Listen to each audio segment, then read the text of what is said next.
বন্ধুরা, শুভ সকাল। ঘুম থেকে উঠে পড়েছি তাড়াতাড়ি, একটু চা বিস্কিট খেয়েই বেরিয়ে পড়বো বাবুর সাথে বাবুর পছন্দের মাটন আনতে।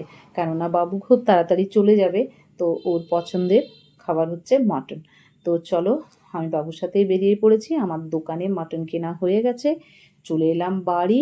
এইবার আমি ভেতর ঘরটা একটু পরিষ্কার করে নিই, বাইরের ঘরটা পরিষ্কার করে নিই, এখন করব।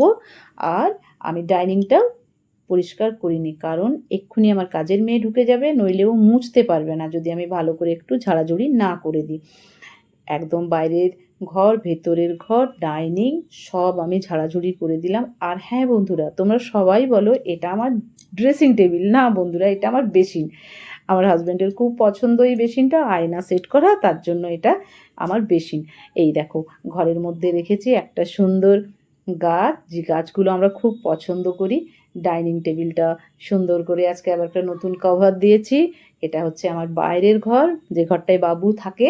এই ঘরটাও পরিষ্কার করে নিলাম, টেবিলটা একটু মুছে দিয়েছি, সোফার কভার ঝাড়া হয়ে গেছে। এরপর কিন্তু বাবুকে আমার ব্রেকফাস্ট দিতে হবে। আমি জিজ্ঞেস করলাম আজকে কি খাবি, বললো মা যেহেতু আজকে তুমি হেভি খাবার বানাচ্ছ দুপুরে, আমাকে একটু ম্যাগি করে দিলেই হবে। বাবুকে তাড়াতাড়ি করে ম্যাগি দিয়ে দিয়েছি। এইবার আমি রান্নাঘরে ঢুকে গেলাম। আজকে কি করব বলো তো বাবুর জন্য? বাবুর খুব ফেভারিট মিক্সড ফ্রাইড রাইস। তো মিক্সড ফ্রাইড রাইসের প্রচুর জগাড়যন্ত্রী। আমি চিকেনটা ভাজছি, আর চিংড়িটা আমি ধুয়ে টুয়ে পরিষ্কার করে নিয়েছিলাম।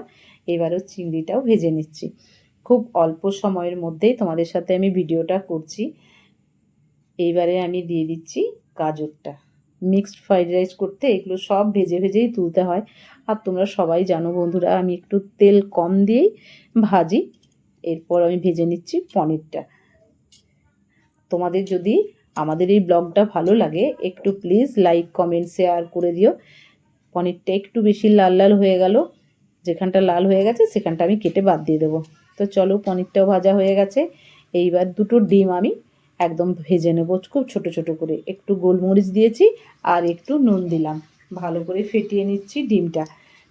এইবারে কড়ার মধ্যে দিয়ে দিলাম, আর ওটা নরম থাকতে থাকতেই কিন্তু আমি অনেক নেড়ে নেব ভালো করে, তাহলে কিন্তু ভাজাটা খুব একটা শক্ত হবে না। ডিমটাও ভেজে নিচ্ছি। এখন আবার খাসির মাংস করতে হবে, খাসির মাংসটাকে রেডি করব। তার আগে ফ্রাইড রাইসটা রেডি করে নিই, ওই জন্য আগে ফ্রাইড রাইসটাই ধরেছি। তো এইবার আমি কিন্তু চালটাও ধুয়ে নিয়েছি, আর আগেই আমি হাঁড়িতে জল বসিয়ে দিয়েছিলাম।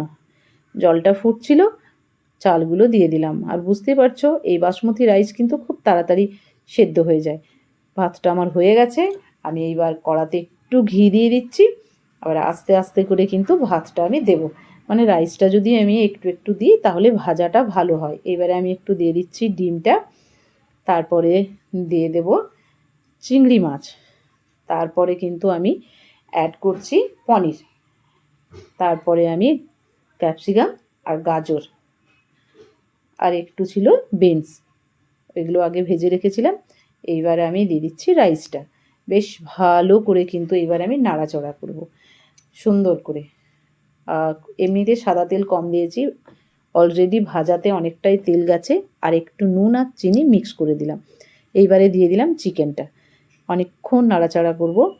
বাইরের কিছু মশলা দিই না, কারণ বাইরের মশলা দেওয়া মানে শরীরকে কষ্ট দেওয়া।